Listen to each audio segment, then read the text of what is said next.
Chinese collar और overlap नेक आजकल बहुत ज़्यादा ट्रेंडिंग में चल रहा है। नाम डिफरेंट है लेकिन चीज़ एक ही है और बहुत सारी वीडियोस आपको यूट्यूब पे इसके अकॉर्डिंग मिल जाएंगी। ये नेक हम बना तो लेते हैं लेकिन अक्सर मसले क्या होते हैं हमारे साथ कि जब इस नेक को पहनते हैं तो हमारे यहाँ बैक साइड पे खिंचाव आना शुरू हो जाता है। कॉलर पहनने में कंफर्टेबल नहीं होता, अक्सर नेक के ऊपर चढ़ जाता है और आगे से जो गला है वो नीचे की तरफ सरकने लगता है। फ्रंट आर्म होल वाली साइड पे अजीब से झोल उठने लगते हैं। ओवरलैप नेक बनाते वक्त शर्ट की कटिंग किस तरह से करनी है, तीरे का साइज कितना रखना है। अक्सर लोग नॉर्मली शर्ट कटिंग करके उस पर ओवरलैप नेक बना देते हैं। यही रीजन होता है कि तीरे से खिंचाव आने लगता है और नेक जो है वो परफेक्ट शेप में नहीं बैठता। एक और सबसे बड़ा मसला ये होता है कि नेक का साइज ही नहीं पता होता कि कितने साइज पे हमने इसकी कटिंग करनी है। बाज़ औक़ात क्या होता है कि यहाँ कॉर्नर से जो है ना नोकें बन रही होती हैं।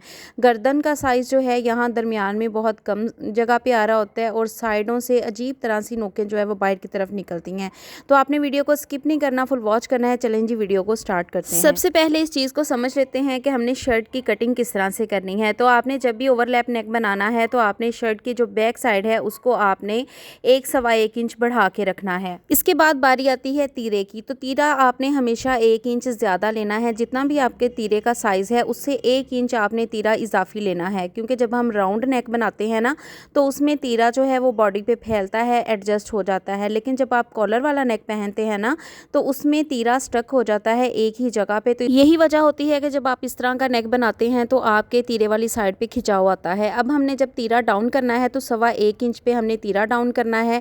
अब बारी आती है नेक की खुलाई की, कि नेक की खुलाई कितनी रखनी है। अगर आप 7 इंच खुला नेक पहनते हैं तो 3.5 इंच हाफ करके हम निशान लगाते हैं, लेकिन यहाँ पे आपने जो है वो आधा इंच कम करके गले की खुलाई का निशान लगाना है। अब गले की खुलाई के निशान को आपने तीरे वाली मार्किंग के साथ तिरछे में मिला देना है। अब इसको हमने कटिंग कर लिया है। बैक साइड हमने यहाँ पे देखे 1 इंच बढ़ा के रखनी है। फ्रंट साइड की देखे मैंने कटिंग की है।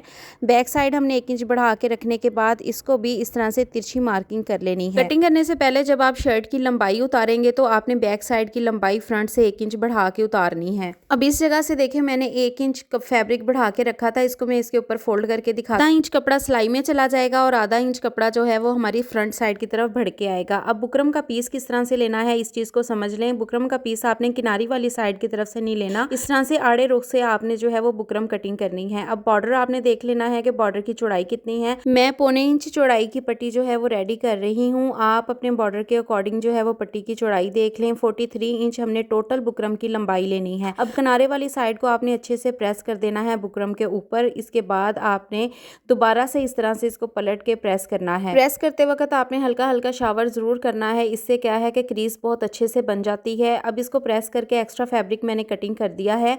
अब इस फैब्रिक को भी हमने इसी पट्टी के ऊपर इस तरह से पलट के बहुत अच्छे से प्रेस बिठा लेनी है। अब ये फैब्रिक जो हमने ऊपर की तरफ इस तरह से फोल्ड किया था इसको पट्टी के अंदर साइड पे करके मैं आपको दिखाऊंगी कि इसको पट्टी के ऊपर साइड पे हमने फोल्ड क्यों करना है। ये देखें इस तरह से जब हम इसको पट्टी के अंदर साइड करेंगे तो यहाँ पे नीचे वाली साइड से 1 पॉइंट का जो है वो मार्जिन बाहर की तरफ आ जाता है। ये इसलिए हम छोड़ते हैं कि जब हमने नेक पे अपने सिलाई लगानी है कॉलर पे तो नीचे वाला कपड़ा भी सिलाई में आ जाए। अगर हम इसको बिल्कुल पट्टी के बराबर फोल्ड करेंगे तो कपड़ा सिलाई में से निकल जाता है। अब हमने पट्टी का दरमियान करके इस तरह से मार्किंग कर लेनी है चौक से, बाहर वाली साइड पे भी और अंदर वाली साइड पे भी। अब जो हमने दरमियान में मार्किंग की है इसके एक तरफ 2.5 इंच पे निशान लगाएंगे, इसी तरह से हमने दूसरी साइड पे भी 2.5 इंच पे निशान लगाना है।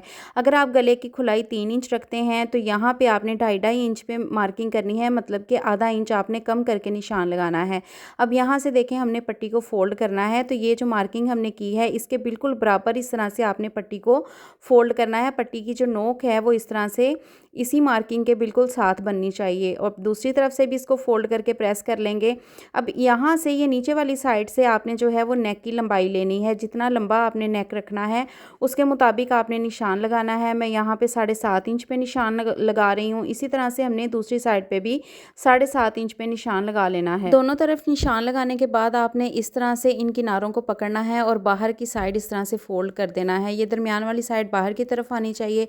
अब इन दोनों पट्टियों को आपने बराबर करके इनको प्रेस करना है। जो हमने यहाँ पे 7.5 इंच पे मार्किंग की है यहाँ तक आपने पट्टी को बिल्कुल सीधा प्रेस करना है। यहाँ से आपने ऊपर कॉलर की साइड पे इसको हल्का सा खम देते हुए अच्छे से प्रेस बिठानी है। इसलिए हमने बुकरम जो है वो आड़ी साइड से ली थी ताकि हम जब इसकी प्रेस बिठाएं तो ये इसकी जो फोल्डिंग है ना वो अच्छे से हो जाए। अब यहाँ पे आप नेक की शेप चेक कर सकते हैं कि किस तरह से आएगी। इसको अब हमने शर्ट के ऊपर किस तरह से कटिंग करना है। आधा इंच शर्ट का कपड़ा जो है वो कॉलर के नीचे हमने दबा के रखना है और कॉलर के दरमियान की जो मार्किंग है उसको शर्ट की फोल्डिंग के ऊपर इस तरह से दरमियान में रखना है। अब 7.5 इंच पे जो हमने मार्किंग की थी वहाँ तक इस तरह से हमारा नेक जो है इसके ऊपर ही आएगा और नीचे से जो है हमने पट्टी का आधा हिस्सा शर्ट के ऊपर और आधा बाहर की तरफ इस तरह से रखना है। अब इसके बिल्कुल साथ साथ आपने जो है वो चौक के साथ मार्किंग कर लेनी है। ऊपर तक आपने तीरे वाली साइड तक इस तरह से इस मार्किंग को करना है। अब नीचे वाली साइड से देखें जितनी पट्टी आपने सिलाई में देनी है वहां तक आपने जो है मार्किंग कर लेनी है, साथ ही शर्ट पे भी निशान लगा लेना है। अब आप बुकरम का एक पीस लेके इस तरह से नीचे वाले हिस्से पे पेस्ट कर लें। बुकरम के पीस की जो चौड़ाई है वो 1.5 इंच और लंबाई 2 इंच आपने रखनी है। अब इस तरह से हमने पेस्ट करना है कि दोनों साइडों पर बुकरम हमारी आनी चाहिए।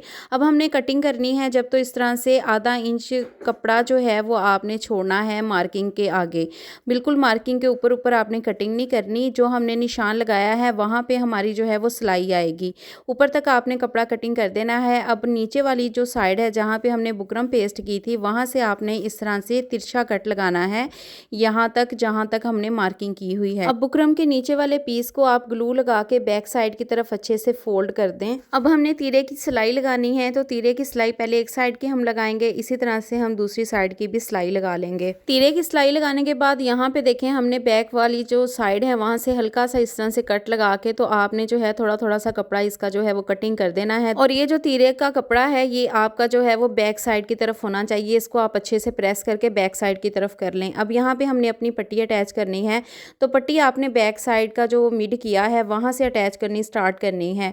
एक साइड से हम पहले पट्टी को स्टिच करेंगे, उसके बाद हमने दूसरी साइड की पट्टी स्टिच करनी है। जब आपने पट्टी पे सिलाई लगानी है तो कपड़ा जितना हमने मार्जिन छोड़ा था आधा इंच का गला कटिंग करते वक्त उतना कपड़ा ही आपने जो है वो सिलाई में देना है, ज़्यादा कपड़ा आपने सिलाई में नहीं देना। अगर आप बहुत ज़्यादा कपड़ा सिलाई में दे देंगे तो फिर इससे क्या होता है कि फ्रंट आर्म होल वाली साइड पर खिंचाव आने लगता है जिससे बिल्कुल भी नेक की शेप भी अच्छी नहीं आती। यही वजह होती है कि हम कपड़ा जो जब कटिंग करते हैं तो उसका जो मार्जिन होता है वो कम होता है और सिलाई में हम ज़्यादा दे देते हैं। इससे फिर क्या होता है कि जब आप फिटिंग की भी सिलाई लगाने लगते हैं ना तो आपका जो है फ्रंट का कपड़ा बैक साइड से कम होता है। पट्टी के किनारे पे सिलाई लगाते वक्त जब आपने सिलाई एंड करनी है ना तो ये जो हमने यहाँ पे बुकरम लगाई थी ना इस जगह से आपने इसी तरह से पट्टी पे सिलाई लगाते हुए बाहर वाली साइड पे इस तरह से सिलाई को निकाल देना है। अब पट्टी को दरमियाने वाली साइड से इस तरह से फोल्ड करेंगे और इक्वल इसको नापते हुए नीचे तक इसका साइज हमने करना है कि हमारी एक साइड से जो है वो पट्टी कितनी सिलाई में आई है। तो इसी साइड पे पहले हम मार्किंग कर लेंगे, सेम इसके बराबर जो है ना हमने दूसरी साइड पे भी मार्किंग कर लेनी है। अब दूसरी साइड की जो पट्टी है वो हमने यहाँ नीचे से लगानी स्टार्ट करनी है, क्योंकि अगर हम ऊपर से ही पट्टी को लगाते हुए आएंगे ना तो अक्सर कपड़ा उरेब होने की वजह से नीचे की तरफ इस तरह से खिंचता है तो दोनों तरफ से पट्टी हमारी इक्वल नहीं आती और फिर उसमें गले में झोल आना शुरू हो जाता है। अब हमने पट्टी जो है ना ये वाली नीचे से लगानी स्टार्ट करनी है।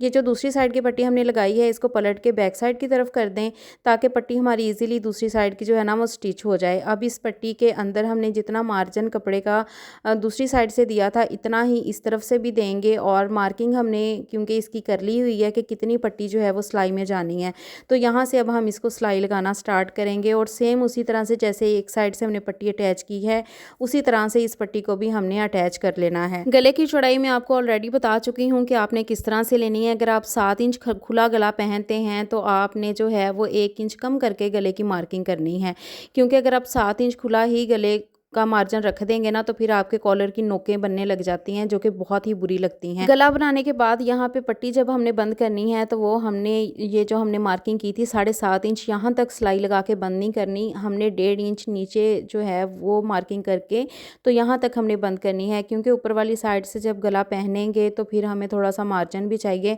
अब यहाँ नीचे वाली साइड से अगर तो आप बिगिनर हैं, आपसे पट्टी लगाते वक्त यहाँ से खिसक जाता है कपड़ा तो आप यहाँ पे ग्लू लगा के इस कपड़े को अच्छे से पहले पेस्ट कर लें, फिर इसके ऊपर जो है वो सिलाई लगाएं। अब सिलाई लगाने का तरीका क्या है, आपने ये जो पट्टी का किनारा है जिस पे हमने पहले ही सिलाई लगाई हुई है यहाँ से सिलाई लगाना हम स्टार्ट करेंगे। सिलाई लगाते वक्त जब आपने कोने पे ला के सिलाई को रोकना है तो मशीन की नीडल जो है वो कपड़े के अंदर इस तरह से होनी चाहिए। अब इस तरह से फुट को पलटेंगे और कपड़े के ये जो हमारा शर्ट का कपड़ा है ना इसके किनारे के ऊपर आपने सिलाई लेके आनी है और दूसरी साइड पे इसको पलटते हुए सिलाई को कंप्लीट कर लेना है। मुझे उम्मीद है कि मैंने जितने जितने पॉइंट्स आपको बताए हैं, आप अगर इन पॉइंट्स को माइंड में रखते हुए ये गला बनाएंगे तो बहुत ही इजीली आप इस नेक को बना सकते हैं। पट्टी की सिलाई बंद करते वक्त आपने एक चीज़ माइंड में रखनी है कि ये जो हमने 7.5 इंच पे गले की लंबाई के लिए निशान लगाया था, ये निशान आमने सामने आने चाहिए। सो फाइनली नेक हमारा कंप्लीट हो चुका है। आप इसकी फिनिशिंग भी चेक कर सकते हैं कि कितना खूबसूरत हमारा नेक बना है। इसमें किसी किस्म का कोई झोल नहीं आ रहा, कोई चुनट नहीं आ रही, और ना ही यहाँ पे देखें गले की नोकें निकल रही हैं। यहाँ से राउंड में जो है हमारा कॉलर जा रहा है। तो आप इस तरह से अगर नेक बनाएंगे, मेजरमेंट्स अच्छी लेंगे, तो आपका जो नेक है वो बहुत अच्छा बनेगा। बैक साइड की सिलाई भी आप देख सकते हैं कि आधा इंच कपड़ा हमारा बैक साइड से बढ़ के जो है वो फ्रंट की तरफ आ रहा है, और आर्म होल में भी कोई झोल आपको नज़र नहीं आएगा। साइडों की सिलाइयाँ भी आपकी बराबर आएंगी। अब यहाँ से जो हमने 1.5 इंच की ओपनिंग छोड़ी है, आप चाहें तो नीचे से हुक लगा के भी इसको बंद कर सकते हैं, टिच बटन भी लगा सकते हैं, या यहाँ पे आप 2-3 लूप्स लगा के भी छोटे वाले बटन लगा सकते हैं। सो अगर आपको वीडियो अच्छी लगी हो तो वीडियो को लाइक करके चैनल को सब्सक्राइब कर दें। अल्लाह हाफिज़।